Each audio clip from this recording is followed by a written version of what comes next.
Buenas noches, hoy en el Cronista Podcast nos encontramos con un gran amigo, Juan Nicolás Machuca, venezolano, argentino nacionalizado, militante peronista, magíster en Relaciones Económicas Internacionales, y vamos a hablar un poquito sobre identidad política, economía y migración. Y abogado Eh, también de la Universidad de Carabobo. Además, un currículum extenso, además que es emprendedor en el mundo de la tecnología, en donde también tenemos una coincidencia importante. ¿Cómo influyó tu experiencia migratoria en la construcción de tu identidad política? Bien, bueno, Oscar, por supuesto, muchas gracias por el espacio. Este reencuentro para mí es muy emotivo e interesante. Mira, para mí mi historia de la migración con Argentina es una historia de amor. Es una historia así como un tango de esos amorosos y nostálgicos. De la primera vez que yo fui a ese país, vine a este país en 2011 y empecé a tener intercambio fuerte con los argentinos y las argentinas. Ahí fue donde yo dije que me sentía llamado. Entonces esa experiencia migratoria, obviamente la asumí como tal, ¿no? Como ser migrante, pero siempre mi intención fue integrarme. Entonces, por eso en mi bio que pusiste, ¿no? O sea, por lo menos en Instagram yo la tengo cortita, ¿no? Dice venezolano, argentino, patriota, peronista. Entonces, te diría que es eso, ¿no? Más que una experiencia migratoria, yo diría que es una historia de, de, de amor, incluso. Uh-huh. ¿Cómo encontraste en el peronismo encontraste en el peronismo que dialoga tu formación y tu visión en torno al Estado y la economía? Mira, eh, hay que decirlo, el peronismo sobre todo es un sentimiento.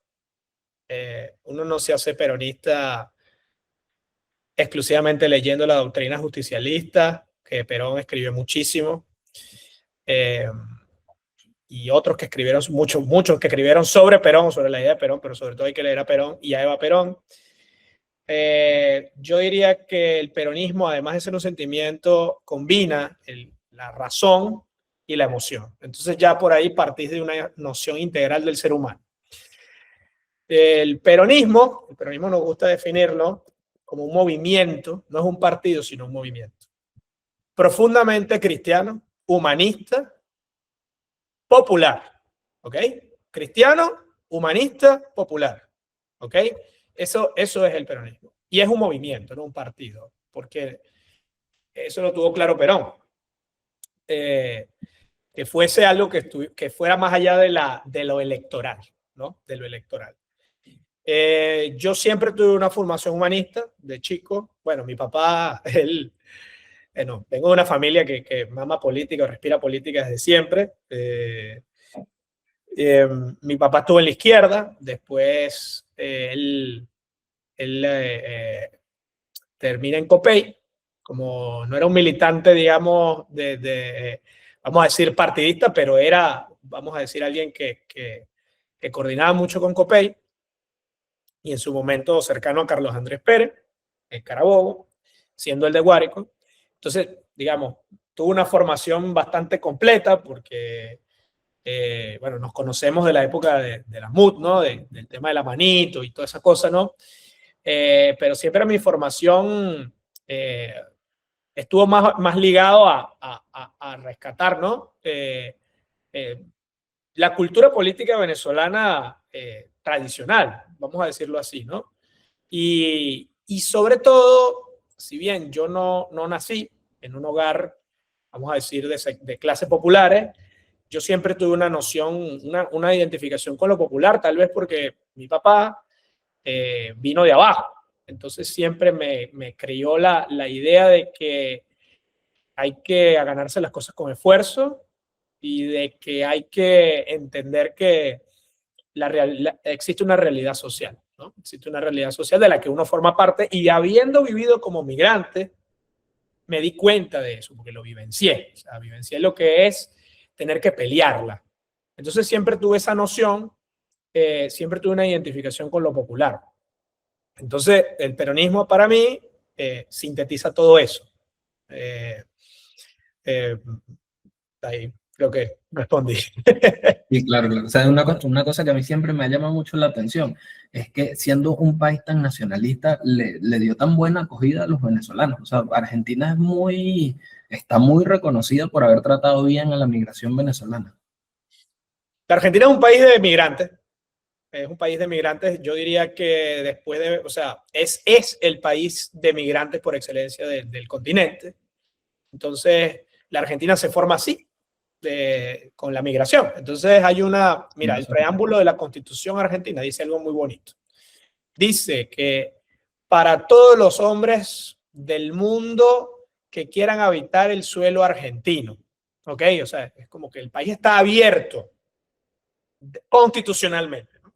Eso está en la preámbulo de la Constitución. Alberdi, un liberal nacional muy importante, prócer, decía que gobernar era poblar, porque Argentina es un país muy grande, entonces hoy en día sigue siendo un país muy despoblado, porque tenés casi la mayoría de la población en el Gran Buenos Aires, o sea, Buenos Aires y aledaña, y el resto casi que el país está pelado, por así decirlo, ¿no? Entonces, siempre hubo esta idea de que hay que buscar gente para poblar el país, ¿no? Entonces, por eso, y además el argentino, eso es algo que yo me identifiqué mucho con la Argentina, por eso yo creo que es el país de América hispana, América Latina, que ha creado una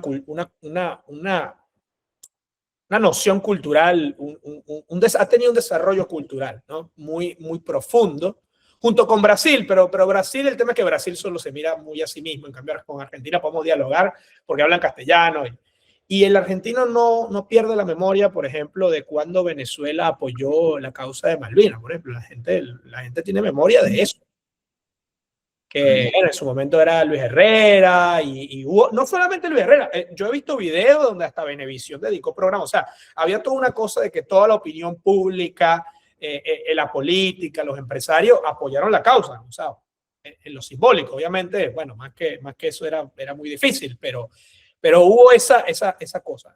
Y Venezuela también recibió a muchos exiliados, peronistas, Es por correcto. cierto. Yo conozco varios, tengo amigos y amigas nacidos de exos exiliados, ¿no?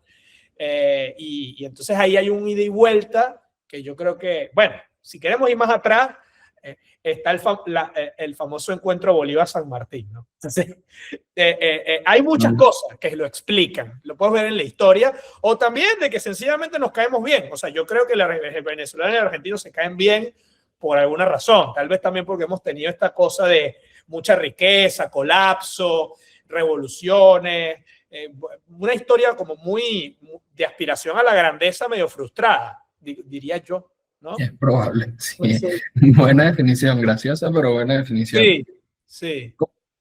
Desde tu formación en relaciones económicas internacionales, ¿cómo analizas la integración latinoamericana en este momento? Bueno, está mala. Hoy en día, o sea, bueno, habrá gente que no esté de acuerdo con este pensamiento que voy a decir, pero si hubo algo positivo de ese periodo donde estuvieron Chávez, Tabaré Vázquez, qué sé yo, Mujica, Lula, el mismo, estaba hasta Uribe, o sea, esos líderes que hubo en esa época es que se avanzó bastante la integración latinoamericana, a pesar de las diferencias, porque no me va a decir a mí que Alan García o que Uribe eran iguales a Chávez, eso no es real, pero hubo muchos avances al margen de la retórica, bueno, la UNASUR, el Mercosur, eh, pero bueno, eso no lo veo bien, lamentablemente. Eh, Creo que, bueno, también el problema de ese proceso de integración es que dependía mucho de las figuras, ¿no? De esos líderes, y la verdad que esos procesos para que duren tienen que ser institucionales, tienen que ser de los pueblos, de las empresas. Es también loco porque a nivel económico yo creo que América Latina está más integrada a pesar de las propias barreras que nosotros nos ponemos entre nosotros mismos. Cada vez más, o sea, y también con el trabajo remoto, uno hace negocios con un chileno, con un paraguayo, con un brasilero, o todos trabajamos por una empresa de Estados Unidos, eso también pasa mucho, ¿no? O sea, hay eso, pero bueno, políticamente no, lo veo cada quien por su lado, quisiera que eso mejorase, hay que ver en este nuevo orden internacional que están haciendo. ¿Cómo queda eso? Creo que sí o sí hay que entender que hay una realidad hemisférica que tiene que ver con Estados Unidos, y que primero nos tenemos que poner de acuerdo con nuestras diferencias, cuál es el tipo de relación que vamos a tener con Estados Unidos. Si eso no está definido, es muy difícil un proyecto de integración. O quizás que la relación de Estados Unidos no afecte la relación entre nosotros. Ese podría ser un primer paso. Bueno, sí, pero ¿sabes qué pasa? Eso es loco, porque lo que voy a decir no parece intuitivo, pero es una intuición mía que además creo que lo estamos viviendo en Venezuela. Ahora parece que a Estados Unidos le conviene hasta cierto punto una Latinoamérica más unida. Le conviene. Como en su momento le convino una Europa unida. Ahora no le importa Europa, ahora le importa el patio trasero que ellos llaman. Está en nosotros verlo eso como una oportunidad. Estados Unidos no va a hacer el trabajo porque nosotros no recolectemos bien los impuestos, no asfaltemos las calles, no organicemos bien las elecciones, en fin, o sea, ese trabajo más administrativo, aburrido de lo que es gobernar un país, no lo va a hacer Estados Unidos. Estados Unidos te va a imponer y dar unas condiciones. Y eso lo tienes que tomar como un hecho. Y por eso es que los discursos hoy en día, tanto de Estados Unidos es mi modelo a seguir, como de, el antiimperialismo malo, ninguno de esos dos discursos funciona, porque no son reales. Aquí hay intereses y hay divergencias. Y hay que buscar los intereses e identificar las divergencias. Es mi opinión, ¿no? Eso es lo que yo veo. ¿Y cuál crees que debería ser el rol del Estado en torno a las grandes desigualdades que existen en América Latina? Mira, justamente, eso es una muy buena pregunta, porque en el peronismo, y sobre todo para los que ven afuera, ¿no? El peronismo, que piensan, bueno, hablan del kirchnerismo, que no es lo mismo kirchnerismo que peronismo, si bien hay kirchneristas que son peronistas, pero hay peronistas que no son kirchneristas, en fin, ¿no? Todo ese tema. Pero nosotros, los que, o al menos en la tribu que yo estoy, somos los más clásicos, los que, para nosotros el peronismo es lo que dijo Perón y lo que dijo Perón, y todo lo demás es secundario. El Estado, o por supuesto tiene un rol clave, pero no es el centro del Estado. Es más, Perón siempre fue un habilitador del sector privado. El peronismo siempre cuidó al sector privado, siempre lo promovió. Si uno observa los gobiernos peronistas, siempre han sido pro sector privado, aunque parece que el discurso suena estatista. A ver, o han habido momentos que uno podría decir que son desvíos de estatismo, que también lo ha habido. Pero para nosotros, mira, nosotros hablamos de la comunidad organizada. ¿Qué es la comunidad organizada? No es el Estado, no es el mercado, es la conjunción del mercado, de la sociedad, del pueblo, de la gente y obviamente de los empresarios, del sector privado, ¿no? Entonces, para lograr esa comunidad organizada, el Estado tiene un rol de coordinación, pero si al final no crece la comunidad, que en definitiva, en gran parte, o es el sector privado es amplio. O sea, estoy hablando desde el kiosquero hasta la multinacional, porque esa es la otra. Hay gente que habla del mercado, y cuando hablan de los mercados, en realidad están hablando de un sector de una parte del sector privado, que son, bueno, está bien, en la finanza, las transnacionales, los mercados de los fondos de inversión, que son sector privado, pero eso es una parte nada más. Tú eres sector privado, yo soy sector privado, ¿no? El que vende caramelos es sector privado. Entonces, el tema de la desigualdad, resolverlo, ¿no? Luego de decir esto, porque voy a responder la pregunta, tiene que ver con que el Estado genere condiciones que faciliten la justicia social. Entonces, concreto, el pueblo tiene que comer, el pueblo se tiene que vestir y el pueblo tiene que tener educación, el pueblo tiene que tener los servicios públicos accesibles.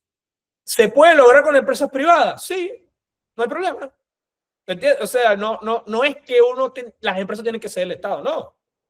Ahora, esas empresas tienen que trabajar con un sentido de comunidad, ¿no? Y hay una idea de justicia social que, por supuesto, que tiene que venir de la política.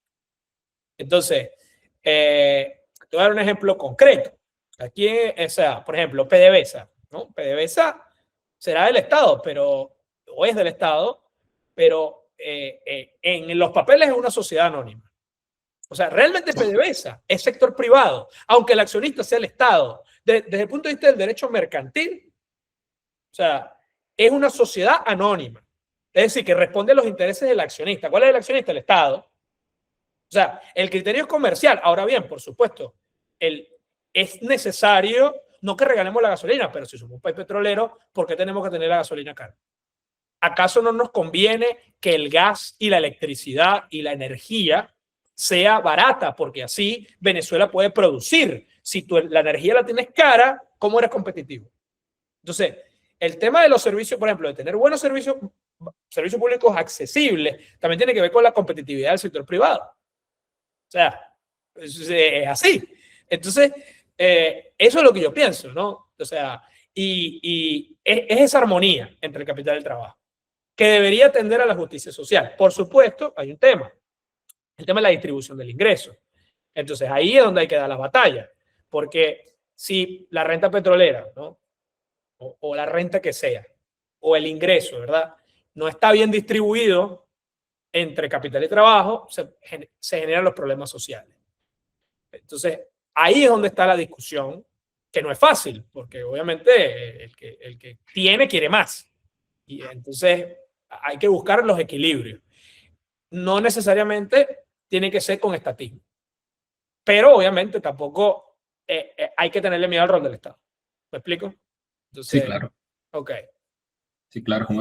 Es encontrar un punto de equilibrio Es entre el correcto. rol del Estado y el sector privado. Exactamente. ¿Qué diferencias Pero, ves entre el modelo? Adelante. breve, pero el que produce bienes y servicios es el sector privado, ojo, no es el Sí, Estado. claro.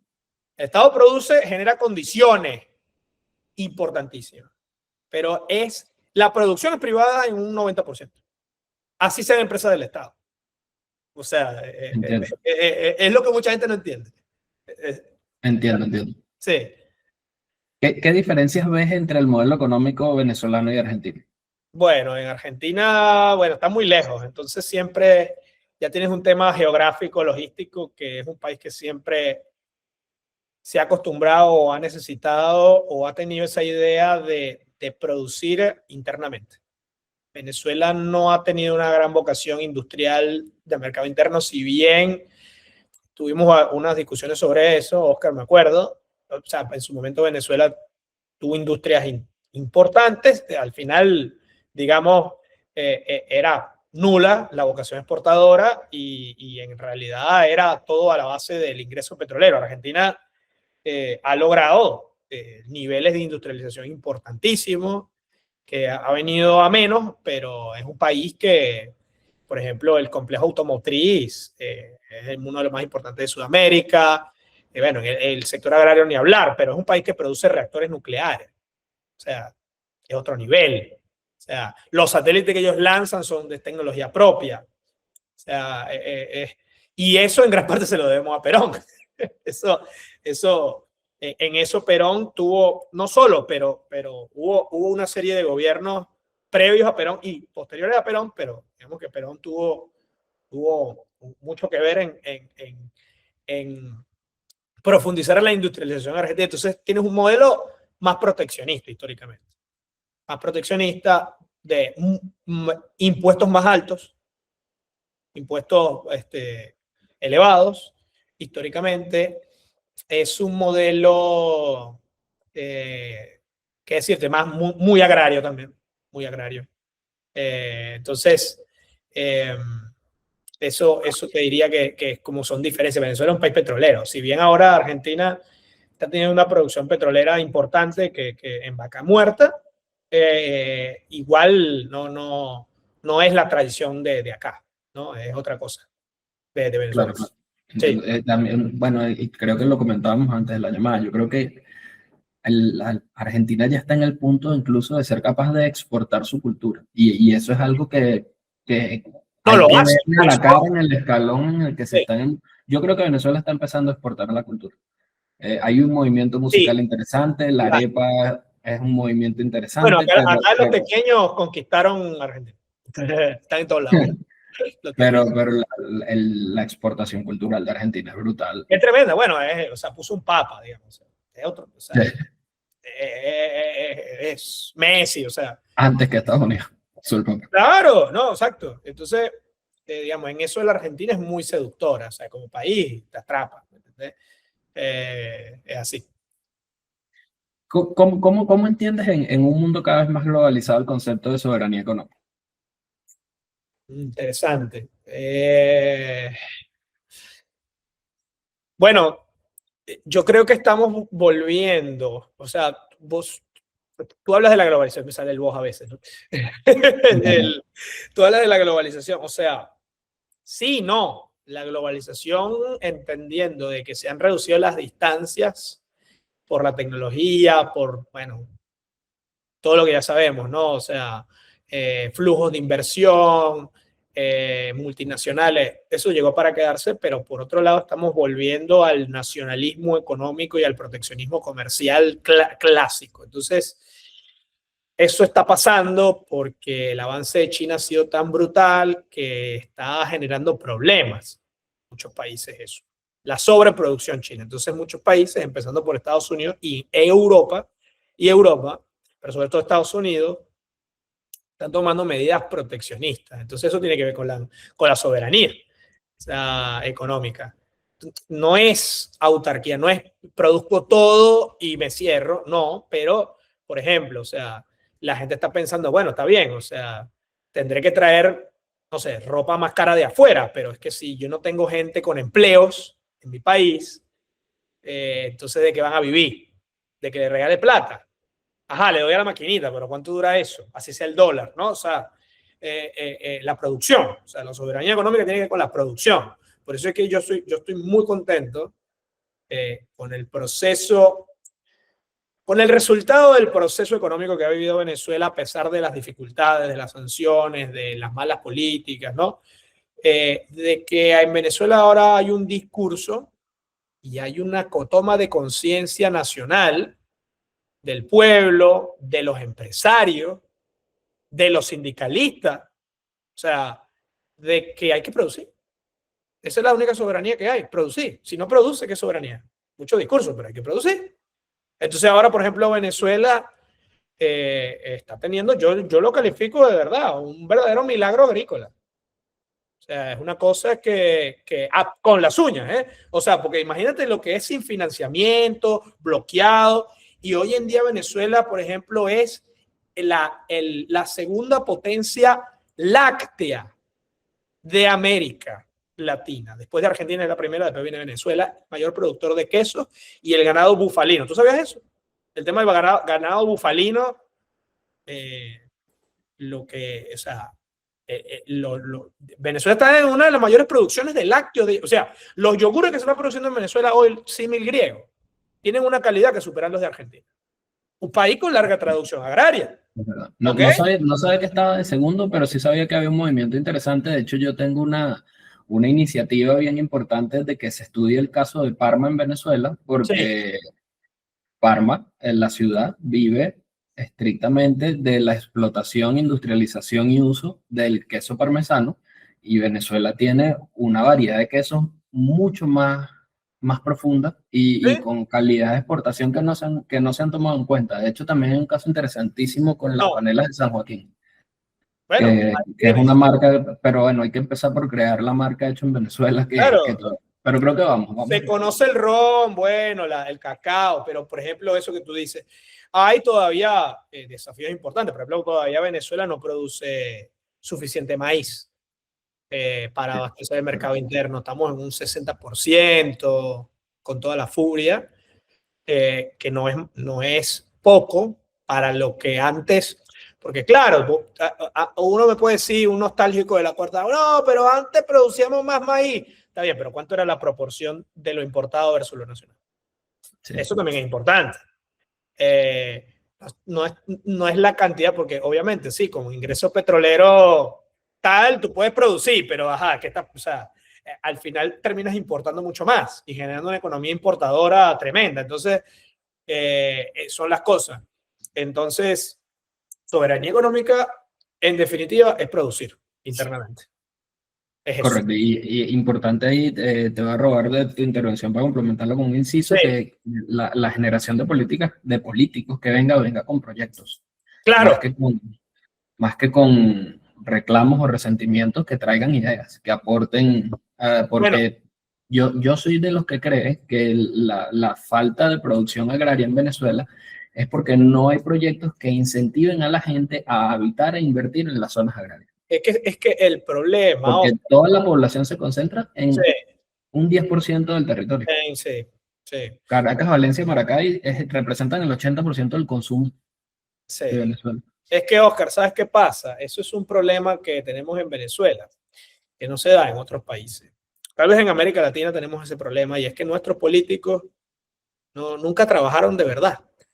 Nunca, nunca tuvieron una empresa, nunca pagaron sueldo, nunca. Entonces eso es un problema, porque tú pones a dirigir un país un tipo o una tipa que nunca manejó la realidad económica de verdad. Entonces propone, o sea, no solamente que no tienen proyectos, sino que a veces los proyectos que ponen es una fantasía. Y yo creo que tienen que venir políticos que vengan del sector productivo. Yo no estoy queriendo decir con esto que si es empresario es bueno. No, eso es otra cosa. Porque gestionar un país no es gestionar una empresa. Yo estoy diciendo que la técnica de administrar es importante tenerla. Y por ejemplo, hablando de China, China es un país muy interesante en ese aspecto. Por ejemplo, en China no es que cualquier loco llega a un cargo en el Partido Comunista, no. O sea, ellos se van probando. Hay exámenes de ingreso, de hecho, del partido, y se van probando a nivel administrativo. Ok, vas a arrancar, ok. Primero vas a administrar una comuna. Y si te viene la comuna, bueno, vas al municipio. Después del municipio, y es una experiencia administrativa que van escalando, y es así, porque gobernar es administrar también. No solamente es administrar, pero en gran medida es eso. O sea, paga sueldo, ¿no? Bueno, un presupuesto ejecutarlo. Y lamentablemente eso en Venezuela, los políticos no hay mucho de eso. Espero que cambie. Espero que Y justamente ahí voy con la siguiente pregunta. ¿Tu proceso migratorio te complementó la forma de entender política y poder? Sí, claro, por supuesto. Para empezar, bueno, el peronismo es una escuela política muy fuerte.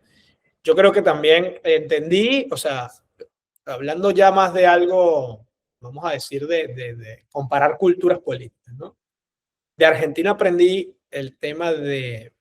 Aquí el nivel del discurso político es muy elevado en cuanto a la discusión de proyectos programáticos, de ideologías, ¿no? Eso es como, wow, a veces, acá la política es como si fuese el Miss Venezuela, casi. O sea, acá la gente ve la política como casi un reality, pero ni siquiera un reality, es más como si fuese una serie de esas de Netflix, que tiene giros y tal. Y tiene buen argumento. O sea, yo creo que pues, se podría vender la política argentina como un producto cultural. Me explico.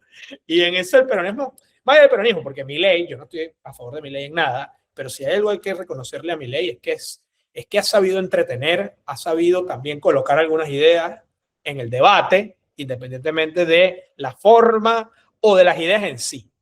Y entonces, Milei como fenómeno político es interesante. Solamente Argentina puede producir un Milei, ¿no? Es como, eso es Argentina. Pero, ¿cuál es el pero? Sobre todo esto es algo que pasa en la ciudad de Buenos Aires. Demasiado drama, demasiado enrollado. Entonces, en ese debate, lo que dicen en Argentina, en ese biribiri o ese habladera de paja, básicamente, no se toman soluciones prácticas para un montón de cosas. Y este país anda, bueno, porque es Argentina, o sea, básicamente porque es un país tan rico y con tanta capacidad que tiene la gente, que aún o sea, utilizando un cuarto de su potencial no colapsa. Ok. Y Venezuela tiene, o sea, lamentablemente es una cultura política, yo digo, mucho más superficial y pobre en términos discursivos, pero tiene algo, yo creo que es lo que dijo, que seguramente vamos a hablar de esto, de JJ Rendón, que a pesar de Por lo que se favor. vivió, de la confrontación, la política venezolana aún en sus momentos difíciles, siempre ha tendido al pacto, al arreglo, al pragmatismo. O sea, el político venezolano no se cae a pasiones. Y eso en ciertos momentos es bueno, porque le da capacidad de buscar un pensamiento lateral a veces, como buscar la solución o no soluciona, pero congela el conflicto. Y eso en política es bueno, porque si no es guerra. O sea, imagínate, Argentina fue un país que sufrió el tema de una dictadura con 30.000 desaparecidos, la guerrilla también, terrorismo de izquierda, o sea, fuerte. O sea, lo que nosotros vivimos en Venezuela no se compara a lo que se vivió allá. O sea, Creo que no, creo que muy pocas, o sea, Pol Pot, algo así. claro, además ese nivel fascismo, comunismo fuerte, o sea, no es nivel, o sea, Venezuela sí, obviamente hubo algo de esa migración, crisis humanitaria, yo no quiero relativizar, pero porque yo también me fui, o bueno, voy y vengo igual, hoy en día, pero al margen de eso, eh, ese nivel de pasión, ¿no? A veces la política tiene que, y eso es bueno, Venezuela ¿Sabes? que se, perdón, sí. Yo como espectador desde afuera, ¿sabes qué veo con un poquito de sana envidia? Yo creo que en Argentina se superó el mito de que la política es mala. Que a lo mejor en Venezuela todavía está el no te metas en eso. Sí. Creo que Sí, en Argentina la gente está más abierta a participar en lo público. totalmente, aunque eso ha bajado mucho, lamentablemente, por distintas razones. El peronismo también tiene responsabilidad porque ha cometido, el último gobierno fue un desastre en el desencanto de la gente de la política, pero aún así la gente sigue creyendo, no en los políticos, sino en la política como herramienta. Eso, y la gente valora mucho la democracia, aunque no haya dado resultados en muchos aspectos, según lo que dice la gente, ¿no? Okay. Entonces, si hay eso, sí. El venezolano, yo digo que, por eso te digo, o sea, yo creo que el venezolano reflexiona menos sobre eso y ya. O sea, es como, no sé si es el tema de ser un país tropical, tal vez, como tema climático, no sé todavía. Por así Sí, decirlo. debe haber muchas teorías. A mí también me parece que hubo un momento en donde lo económico estaba tan al alcance que lo político se veía innecesario y Exacto. luego lo político se alejó tanto del alcance del ciudadano que ¿para qué me preocupo por algo que está tan lejos de mis posibilidades o de mi control? Sí. Pero sí, históricamente es complejo analizar por el venezolano se aleja tanto de la política. Igual, ¿sabes qué hay en Venezuela que me parece impresionante? Así, hablando de esto. En Venezuela hay una, vamos a decir, una micropolítica demasiado viva. O sea, por ejemplo, nosotros somos medio vecinos, como vecinos. Este, allí en esa comunidad que hay en las chimeneas, por ejemplo, me han comentado que hay un liderazgo vecinal muy fuerte que resuelve problemas.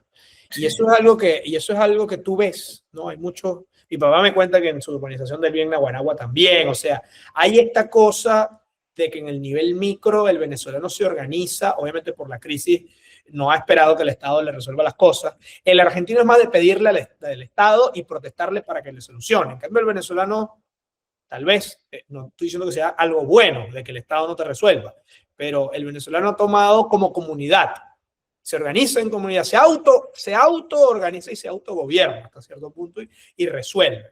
Y eso me parece que es una política impresionante, que no ocurre tanto en otros países así. Entonces eso es estoy, como, sí. estoy 100% de acuerdo con eso. Creo que Pero no se mucho habla de eso, Oscar, no se habla de eso, no se estudia, no. no se habla, pero a mí siempre me generó un poquito de molestia y aprovecho y lo destapo Sí, cuando la gente se refería despectivamente a la posibilidad de que mejoraran realidades en Venezuela y la verdad la gente pensaba que estaba atacando al gobierno, estaba atacando era al ciudadano que había transformado su realidad, exacto. porque muchas de las cosas positivas son mérito de la gente. Totalmente, yo diría que todo, del pueblo, o Okay. sea, de la gente. Y bueno, está bien, el gobierno lo que hizo fue montarse en esa ola de un poco dejar hacer. Eso también es una decisión política, luego de haber puesto muchas trabas, ¿no?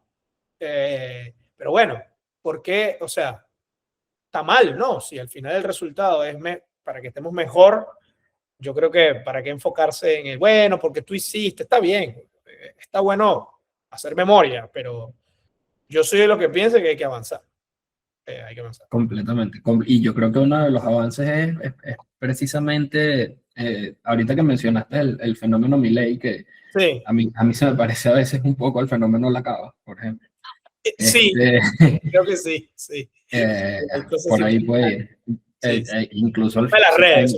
hay muchos fenómenos similares, pero Sí, no entremos en detalle de sí, eso. sí, sí, sí, sí. Este, yo creo que una de las cosas que tenemos que superar es pensar que el político tiene que parecer mi amigo. El político tiene que ser mejor para el cargo y para el resultado que necesitamos en el momento. Claro. Pero nos acostumbraron a esa imagen de que fulanito es el pana, a Sí. que necesitas que el tipo es mejor porque es más simpático. No, esa no es la realidad del... Y el tema es que eso es una dinámica del engagement o de las interacciones, para no usar un anglicismo, bueno, que es como una dictadura de las redes sociales y ese paradigma está ahí. No sé si vino para quedarse, pero está ahí. No veo que se vaya todavía. Está ahí. Y aprovechando que las otras preguntas que Sí. tenía en lista me las has respondido, como por Ah, mira. ejemplo, cómo conviven la militancia política con el sector privado, que fue Sí. parte de lo primerito que hablamos, y luego hablamos del debate de altura también, y del liderazgo político de América Latina, que lo mencionábamos en una de las preguntas, era lo que tenía ahí preparado.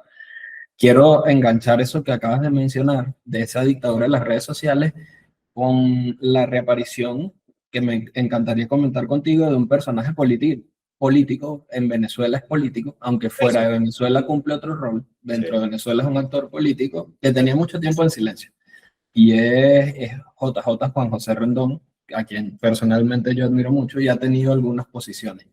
Él viene con una frase y es un tipo experto en narrativa y está tratando de posicionar una frase: paciencia y confianza en el proceso.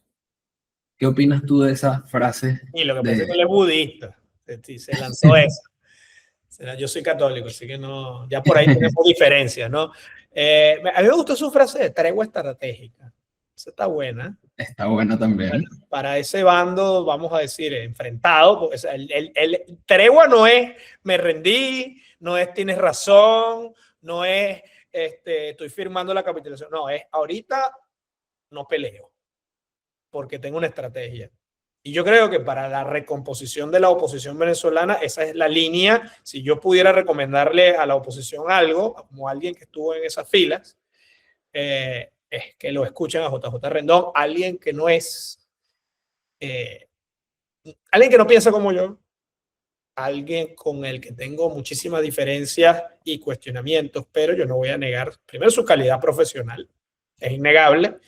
Segundo, que es un tipo, Innegable. innegable, ¿no? Y segundo, que como dices tú, él se está posicionando y está diciendo cosas que hay que escuchar. O sea, es un actor que opina desde un lugar, además, dateado, porque cuando él habla de que, por ejemplo, ese proceso que lidera Donald Trump, ¿no?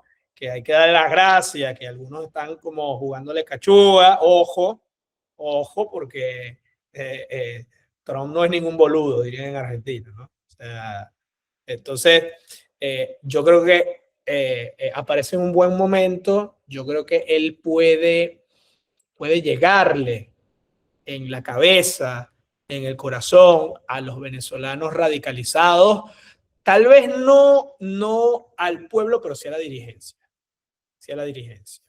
que son los que han alimentado ese discurso de odio fuerte. Y alguien me dirá, no, pero eso lo arrancaron los chavistas. Puede ser, pero los que lo sostienen ahora es ese sector específico de la oposición, no toda la oposición, ese sector específico radicalizado. Y entonces un tipo como Juan José Rendón, que estuvo metido arriesgando muchas cosas, ¿no? No estoy diciendo que sus causas hayan sido las correctas, pero que, como dicen los gringos, tuvo o tiene skin in the game, ¿no? O sea, piel en el juego. O sea, vuelvo y repito, a mí me parece interesante lo que dice y yo lo escuché con mucha atención y debo decir que coincido en su diagnóstico estratégico, ¿no? O sea, Entonces es interesante porque imagínate que JJ Rendón y Delcy Rodríguez coincidan en cosas importantes. Habla del nuevo momento político que se está viviendo, ¿no? Aunque no se diga, mira, JJ, yo pienso como tú, o él diga, yo estoy de acuerdo con Delcy, pero ¿no? Hay una coincidencia, es clara, ¿no? Y es una coincidencia de Trump y Delcy Rodríguez también. O sea, es esa coincidencia la que hay allí. El que no, la gente dice, no, pero María Corina no está en el juego. ¿Ok? No está en el juego, no figura. A algunos, si escuchan este mensaje y no están de acuerdo conmigo, está perfecto. Yo los invito a que vean la realidad. El análisis político se basa en realidades. Se basa en realidades independientemente del corazoncito, ideología, principios que uno tenga. Yo no estoy en el gobierno, yo vivo de mi trabajo, yo estoy en el sector privado, vivo en Argentina, entro y salgo de Venezuela cuando quiero. Estuve en la oposición venezolana, incluso arriesgué mi vida por esa causa digamos, de la libertad por mi país, etcétera, que no renuncié a ella, pero bueno, ya yo en ese campo político no tengo nada que buscar.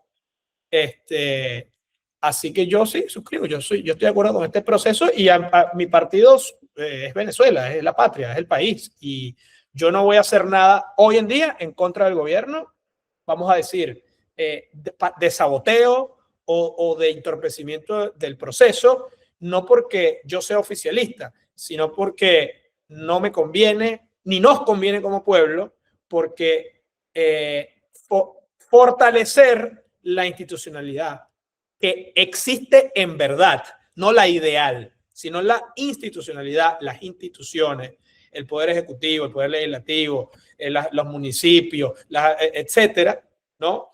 Es fortalecer la patria hoy y también fortalecer a los empresarios nacionales que están apostando por el país, eso es fortalecer la patria, a los familiares o a la familia o al venezolano de a pie que esté allí luchando todos los días, eso es fortalecer la patria, ¿ok?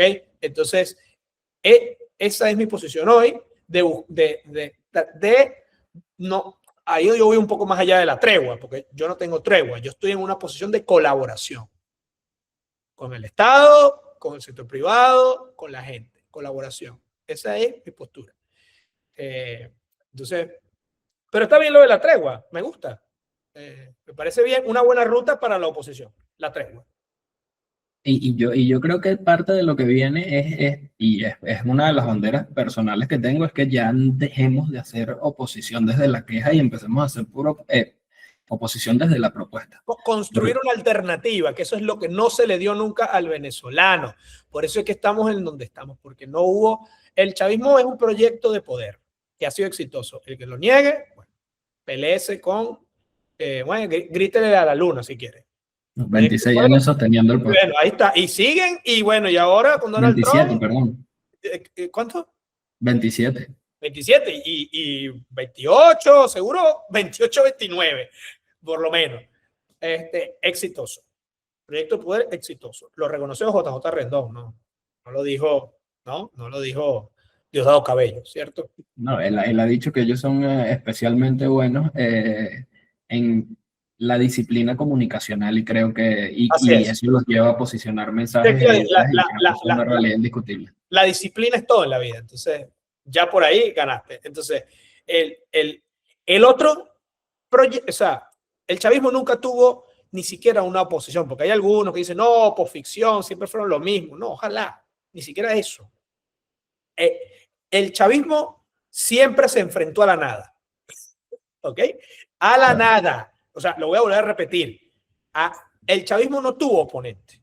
No porque ni siquiera se vendieron, sino porque nunca hubo proyecto, alternativa, nada. Hubo algo más o menos que en esa dirección que trató de construir Teodoro Pekov, ¿no? Esa gente, ¿no? Que después de lo de Rosales, bueno, ahí vino lo de la MUD, hubo como un ensayo ahí, ¿no? De construir una cuestión política que tuvo resultados. Hasta se ganó una Asamblea Nacional, una elección, una paliza, digamos, con todo en contra, pero hasta ahí.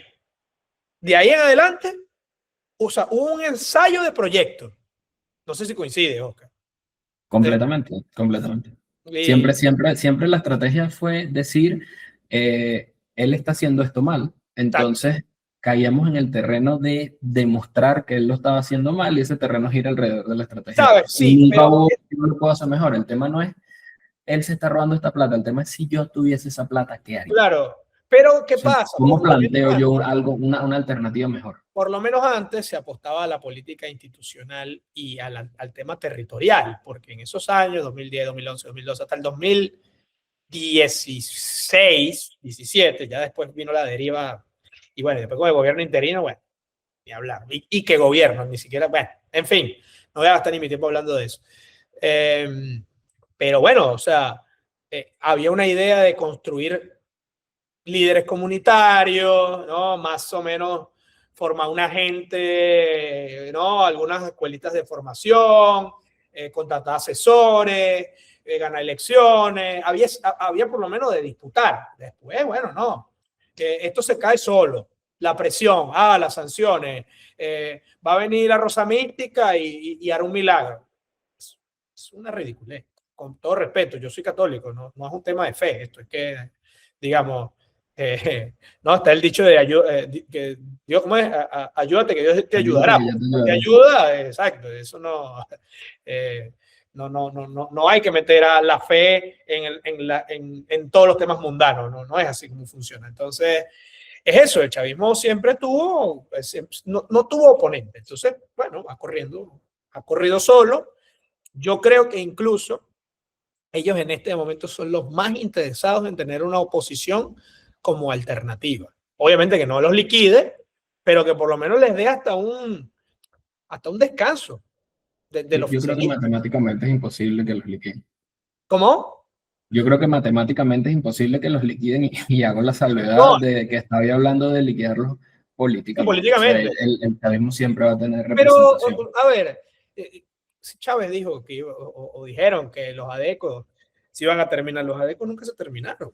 Están ahí. Ni Algunos se van a terminar. van a terminar. Entonces, no, más allá de que la gente, bueno, no, AD no es lo mismo que antes, o Copey, pero hay vamos a decir, un reciclaje histórico que continúa, ¿no?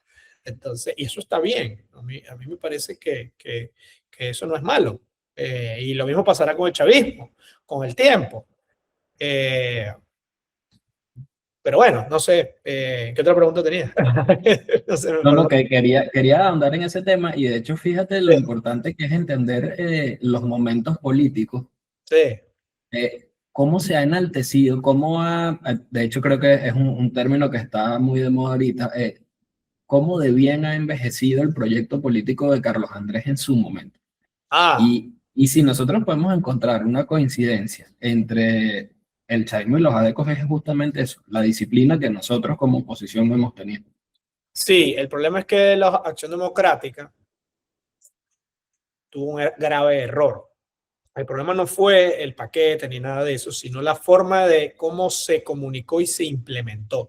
Pero ni siquiera es la implementación técnica.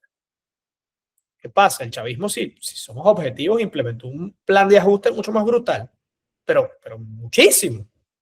O sea, de ajuste fiscal, de liberalización de la economía, en un contexto de sanciones durísimo. O sea, a nivel de ajuste, es más, hoy en día estamos en una nación mucho menos rentista que antes. Técnicamente, por ahí, el proyecto de Carlos Andrés Pérez era más sólido. Esto fue algo más a los ponchazos para sobrevivir. Pero si hablamos en términos de ajuste, fue durísimo. Este ajuste fue mucho más duro, el de Maduro, que el de Carlos Andrés Pérez. Pero ¿por qué no cae Maduro y Carlos Andrés Pérez sí cae? ¿Tú te has hecho esa pregunta? Muy buena pregunta y no tengo respuesta ahorita. Mira, yo tengo una tesis. A diferencia de Acción Democrática, el chavismo aprendió de un error de los adecos. Los adecos llegaron a un momento que se olvidaron completamente de su base. Ellos siempre nacieron como un partido popular, del pueblo. Y la gente dirá, no, porque los chavistas en realidad nunca pensaron en el pueblo.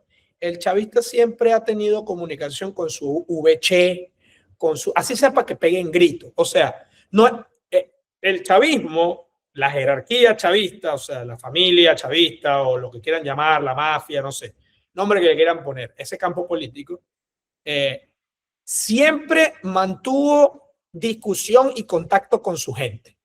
comunicación. Ellos tienen, aparte con el monedero Patria, el sistema Patria, tienen un sistema de analítica, de medición de la opinión pública, de las microtransacciones, o sea, que eso también lo trajeron de los chinos, pero además tienen a la señora Yubirixaida por allá en una comunidad, que ella es de la VC, y entonces ella, bueno, le dan la bolsa CLA, pero también se queja de que no le llega el gas, entonces hablan con ella, entonces todo eso lo toman ellos en la toma de decisiones, discursivamente. Eso Acción Democrática lo perdió, lamentablemente lo perdió, y eso es lo que genera la desconexión de el ADECO con el gobierno, y obviamente, o sea, Carlos Andrés se rodeó de gente por ahí muy preparada, pero que eran unos tecnócratas que no tenían ese burdel político, esa sensibilidad. Y además también Carlos Andrés quiso enfrentar a todos a la vez. O sea, enfrentó al lobby empresarial acostumbrado a la renta, enfrentó a los sindicatos, enfrentó a los medios. O sea, no puedes tener, no, o sea, y decir, vamos, porque yo tengo razón, este es mi modelo, cosa que no hizo Carlos Menem. Carlos Menem implementó un modelo liberal, peronista, o sea, que después no, bueno, después se cayó, no por él, sino por De la Rúa, pero obviamente después se demostró que el plan tenía serias deficiencias. Pero ¿por qué Menem religió y duró casi 10 años? Porque Menem supo administrar ese giro neoliberal, entendiendo que estabas en un contexto de la caída de la Guerra Fría, pero él, por ejemplo, nunca abandonó. Él puso en su gobierno a todos y les dio cargos y cajas a todo el aparato justicialista. O sea, él supo hacer política, no se desprendió de esa vieja guardia, aunque hizo cambios. Carlos Andrés llegó un momento que se hizo enemigo del partido y ahí, o sea, eso fue un error. O sea, tú no puedes dejar tu estructura política porque tú eres creyendo que con tu figura es suficiente. Eso fue un error. Y bueno, y los muchachos estos y esa Boy, que de nuevo, capaz excelente profesional, pero a mí me da risa porque está Ricardo Hauman por ahí dando consejos y fracasó. Ricardo Hauman, fracasaste, hermano. Todo bien, vienes a querer dar clases, pero tú estás allá en Harvard y duraste un año ahí y no hiciste nada, compadre. Entonces, ¿quieren venir a dar clases de qué? ¿Entiendes? O sea, esos tecnócratas a veces no tienen esa capacidad política. O sea, ¿de qué sirve esa tecnocracia si no sabes gobernar? ¿Me explico? Es verdad, estoy 100% de acuerdo. Y vuelvo, o sea, todo recae otra vez en las palabras de JJ Rendón. Claro. Yo creo que paciencia y confianza en el Claro, plan 50 días. JJ es un tecnócrata en su área, pero es político. Sí, político. O sea, estrategia. Claro, ¿qué es lo del tecnócrata? O sea, que maneja la técnica, ¿cierto? En tu caso, ¿no? Tú eres programador, ¿no? ¿Sabes? Utilizar las herramientas de front-end, de software, ¿no? Para diseñar, ¿no? La interfaz, las redes, las bases de datos, todo bien. Pero eso es neutral. O sea, la técnica no es ni buena ni mala. No es de derecha ni es de izquierda. Es un martillo. El martillo puede servir para colgar un cuadro o para reventarte la uña. O sea, ahí es donde está la dimensión política de, ok, yo tengo este martillo, yo tengo esta técnica. ¿Cuál es mi objetivo? ¿A dónde voy? ¿A dónde voy? ¿No? El gran drama del chavismo, que es una de las cosas que yo en lo personal no se las perdono, vamos a decirlo así, es que teniendo tanta capacidad política despreció lo técnico. Y ahí están los resultados. Es lo contrario, porque cuando Chávez vota a toda esa poca gente de PDVSA, que, ojo, hoy en día yo lo veo, ni siquiera cuestiono esa decisión, porque si tú tuviste entonces poco a altos gerentes haciéndote un saboteo de esa naturaleza y tampoco puedes, Flores, no, esto es política. Ahora bien, era necesario votar 30.000 personas, o sea, un tío mío que ni siquiera es por ser mi tío, pero un ingeniero ahí que, bueno, porque se sumó al paro, porque el gerente se sumó al paro, entonces la cadena y votaron a todo el mundo y mucha gente que eran simples trabajadores que después de esa capacidad técnica tuviera hecho falta. Hubiese votado hasta los gerentes senior. Hasta ahí, pues, hubiese votado, votas 500, pues 1.000. Y de ahí para abajo no tocas nada. Pero ni siquiera por una cuestión moral, por una cuestión estratégica de que necesita capacidad técnica para una revolución. O sea, yo estuve en Rusia, por ejemplo, Hoy en día un país Ahí capitalista. te va a robar un inciso. Yo tengo la tesis de que ahí es a donde se quebró el madurismo. ¿Dónde? ¿En qué parte? Yo creo que el desprecio de la técnica Sí, generó la secuencia de hechos que sí, desencadenó el 3 de enero, sí, claro. porque el ala que queda es el ala más Tecnócrata, técnica técnica, sí. posible dentro de esa estructura Dentro, sí, política. sí. Pero que también saben de política. Ojo. Obvio, obvio, obvio, obvio, obvio, pero es una, bueno, yo creo que para mí los dos asesores más grandes de campaña en Venezuela son JJ Rendón y Jorge Rodríguez. Ah, bueno, Jorge Rodríguez tiene currículum. Y es motivo de estudio a nivel internacional la campaña Capriles versus Chávez, que fue un enfrentamiento Cara a Rendón versus cara. Rodríguez. Sí. Ese, bueno, pero sí, o sea, yo creo que, disculpe que te haya interrumpido, No, pero todo que bien, todo bien. para mí ese desprecio de lo técnico dentro de la estructura madurista es lo que generó el quiebre que llevó al 3 de enero, que dejó a los técnicos bien parados y, Sí, sí. y a los no técnicos en el detention center. Bueno, pero sí, a ver, hay una cosa que la gente, algunas personas radicalizadas no lo quieren ver, pero Delcy Rodríguez, desde que asumió PDVSA, en el entorno desafiante, aumentó la producción petrolera. Eso lo vio Donald Trump, dijo, mira esta mujer, ¿no? Que sin nada, o sea, hizo algo. Eso, o sea, en una empresa, ¿no? Tú miras las métricas, aumentó la producción petrolera, 300.000 barriles adicionales, 300.000, que no es poco, desde que hubo un poco de gente, pasó Tarek El Aizami, bueno, lo que sabemos, que se robó no sé cuántos millones de dólares, el otro, un militar, no sé qué, y esta mujer haciendo maroma, que sí, que destruyeron, ajá, pero no es hablar del pasado, sino le dieron la responsabilidad, cumplió. Donald Trump lo vio y le dijo, bueno, eres tú, muchacha. Es así, porque, bueno, Donald Trump es empresario, o sea, él conoce esto. Y, o sea, y Estados Unidos, al margen de Donald Trump, Estados Unidos es un país que por algo es la primera potencia mundial. O sea, independientemente de que nos guste o no nos guste. O sea, algo saben hacer los gringos, ¿no? O sea, si algo saben es de empresa. Entonces, claro, entonces, en eso está clarísimo. Entonces, ese tema del desprecio a la técnica, sí, sí, es una buena lectura. No lo había pensado así en ese caso concreto, pero tiene sentido, sí, seguro. Sabes que quiero salirme un poquito, 50% de salida, porque igual Sí, sigue siendo un poquito de tema político y sobre todo identidad latinoamericana, para hablar un poquito de la partida sí, la partida Mejor Vida de Willy Colón. sí, Aprovechando que Juan también es músico, un excelente guitarrista y compartimos esa pasión por la música y por el nacionalismo, porque Willy Colón fue un gran defensor de la identidad latinoamericana.